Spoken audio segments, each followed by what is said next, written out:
Hi everybody, it's your friend Daniel Hutchins. We're back again, back on Superman again. The topic of Superman, which is big right now. Comicbookmovie.com. As you see, Superman director James Gunn has talked about the importance of the Richard Donner and the Zack Snyder influence on his tease on the score of Superman. Okay, as you see the three screen Supermans right there, you got the Snyder one, you got the Guns one, and you got the Richard Donner one. As you see all three Supermans right there on my screen. Okay? Now, Superman writer and director James Gunn has revealed to the makers of Superman that pulled inspiration for him to make his Superman. And he talks more about how he made the score of Superman. Superman is the first DC studio feature.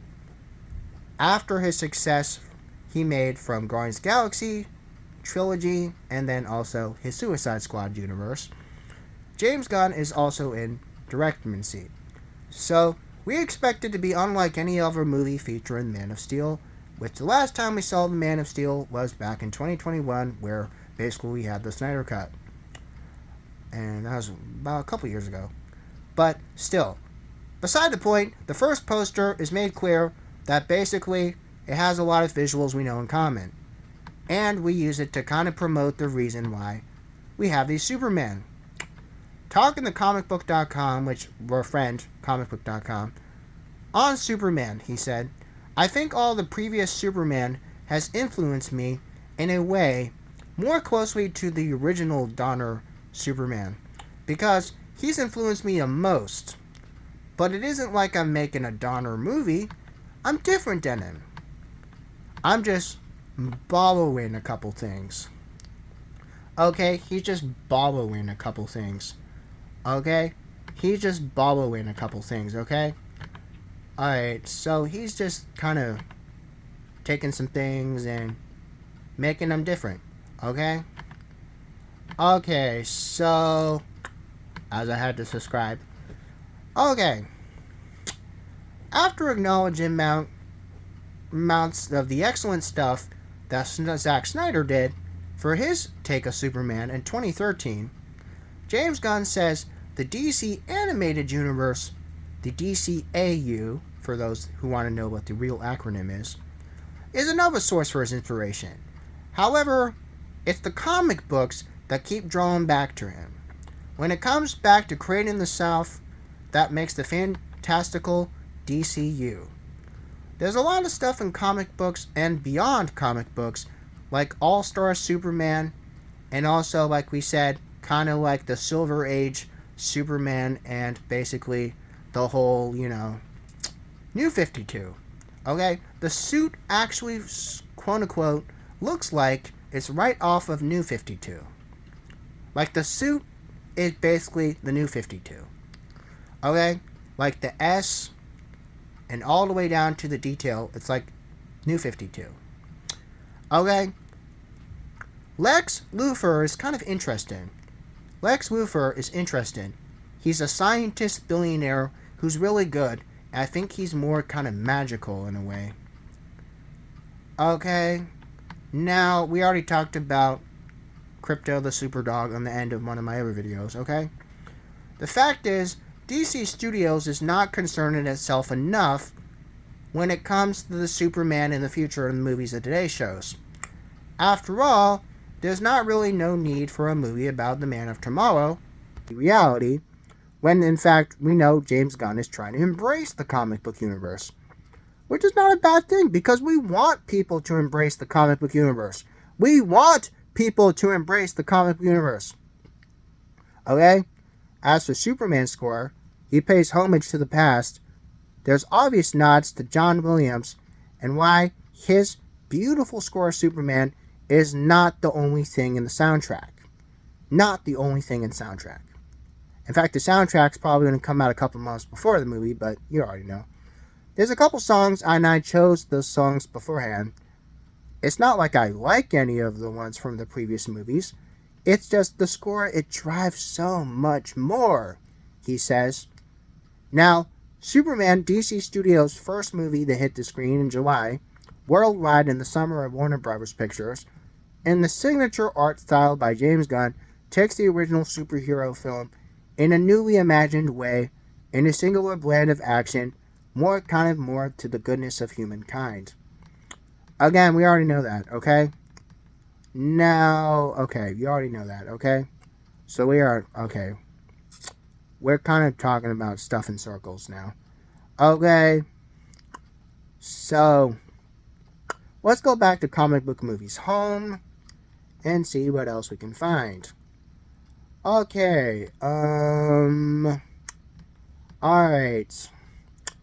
You want to know more about the Skeleton Crew? Star Wars The Skeleton Crew.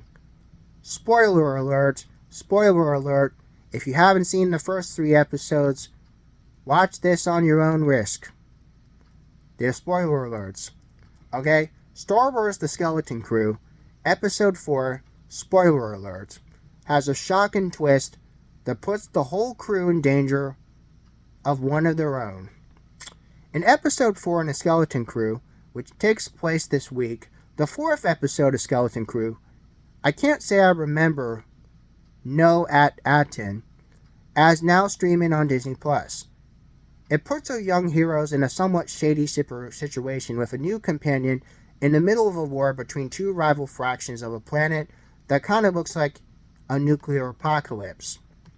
Okay? Kind of looks like a nuclear apocalypse. After blasting off to the coordinates of Kiem, which gave to them in Episode 3, the crew then soon realizes they have no way to find their way home at all. Then the planet, as we know that at Akron, is one of the other 4 jewels in the Old Republic that almost nobody knows because it's been a myth over time. But the kids then tell Jod that, wait, the ship is an SM-33. And basically, they engage in babysitter mode, like the Adventures in Babysitting, pretty much. And then they leave to explore this weird planet, which isn't really a planet at all. Now, the youngsters now eventually encounter General Strix. General Strix and his daughter Hana now lead the Troika clan, which is a clan from Star Wars Universe, is regularly engaged in a battle in another group of soldiers, which exactly is what they started, the war, which has seemed to be largely forgotten. Remember, this is New Republic stuff. Now, and then they quick to suggest a better way to find to their friends. Regardless of the situation, they are disturbingly fond of the child soldiers and the cannon fodder, now ordering the reluctant new recruits to lead a raid in the army and attack on the enemies. Thankfully, though, Jod and 33 emerge from the mist as terrified foursome have now advanced in a pirate. Now, shouldn't we be referring to him as Crimson Jack? Yeah, don't get that mixed up with Captain Jack. No, it's Crimson Jack. Okay? Crimson Jack, not Captain Jack. Okay, don't get that confused. Some people do. Traded some of the credits to the other clan to get the beast back. Now, as a thank you award, they are allowed to lead the crew to an observatory deck where they can hold the key to find back to their home. But when they discover it, in addition to Aden and Ad Akron, the hidden system in the planets at Ad-Iu and Eurasia and A Raven and Ad Cato, all which have at symbols. I don't know why. But KB now notices the coordinates at Ad Atron had now been blasted from the pillar. They find out that SM-33 actually knew where the planet is. And SM-33 is actually the droid companion they have that helps them kind of figure out the knowledge of the memory banks from their former captain. Skeleton Crew star Jude Law on Episode 3's big reveal on Nawood's Force abilities. Yeah, John Nawood. John Nawood is the mysterious Jedi, as we've seen in Episode 3. He's also told to kill anybody who's been asked about the Ad Aten in the future by pulling them apart limb from limb. As the lethal droid again advanced on Fern, KB and Wim and Neil, saved by their friends from flinging a rock at 33, and then putting himself in grave danger. Unfortunately, Zod then manages to dive off a 33 switch and Neil passes out from shock. Okay, what does this make you think about Skeleton Crew? Let us know. Do you like the Skeleton Crew? Or do you think it's just a waste of time? I personally think it's a waste of time. But you can argue about that if you want. There's some pirates, there's some puppets, there's a bunch of weird shit. It's a bunch of 4 kids discovering mysterious discoveries about what they thought was safe but's not safe. They get lost. They get in this lost, strange, dangerous world. They're trying to find their way home, and basically it's kind of just a child Star Wars series. It's a child play Star Wars series. It's basically a child played Star Wars series is what it is. Now, this is my thought about Skeleton Crew. Now you want to know more about Fantastic Four. What do you want to know more about the promos in Fantastic Four? Okay, Fantastic Four, which is also taking place in the summer next year.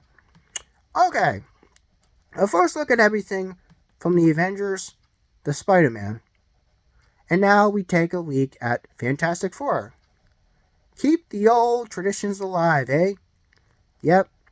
New piece of artwork from social media discounts the possibility of fan efforts, and they look pretty legit to us. Now, as you see below, and okay, now I'm going to show it to you, but each member of the Marvel First family has a Dunnan retro comic book suit. Now, I think I showed it to you before, but okay. The world's smartest man, Mr. Fantastic, is now front and center, and he's got his family. And it's also around the same time Superman comes out, so the marketing will be very, very tough. Now, unfortunately, rumor says that they'll have to be waiting until the Super Bowl until a trailer comes out, which I think's pretty good. But Marvel Studios will likely want to do the proper thing by looking at the team outside of the concept art and Comic-Con in San Diego last year and D23 in the fall, and to say, oh, there's nothing here you want to really see. But people want to still see it, right? Right. So then you check out the Fantastic Four as you see. There it is. Instagram. There's Fantastic Four. You see it? Okay. Now, again, that was posted yesterday. Now, as a vibrant backdrop from the 1960s retro future of the Fantastic Four, again, we already read who the cast is. You already know. So, forced to balance out the role and the strength and family togetherness, they have to save the Earth from Galactus and his enigmatic herald, the Silver Surfer. And again, the Silver Surfer this time is going to be cross-gendered. It's going to be cross-gendered. It's not going to be a man. It's actually be a woman. And it's pissed off a lot of people. But yeah, it's going to be a woman playing Silver Surfer. I already talked about that. Galactus now has a plan to devour the entire Earth and everyone who is bad on it. And then things get personal. Okay? And there's been a lot of different directors who have came on the board of the project. Some of them have left, some of them had left on different terms, and yeah, obviously there's not much to say, but Fantastic Four looks kind of interesting. That's all I'm going to say. So I'll see you later.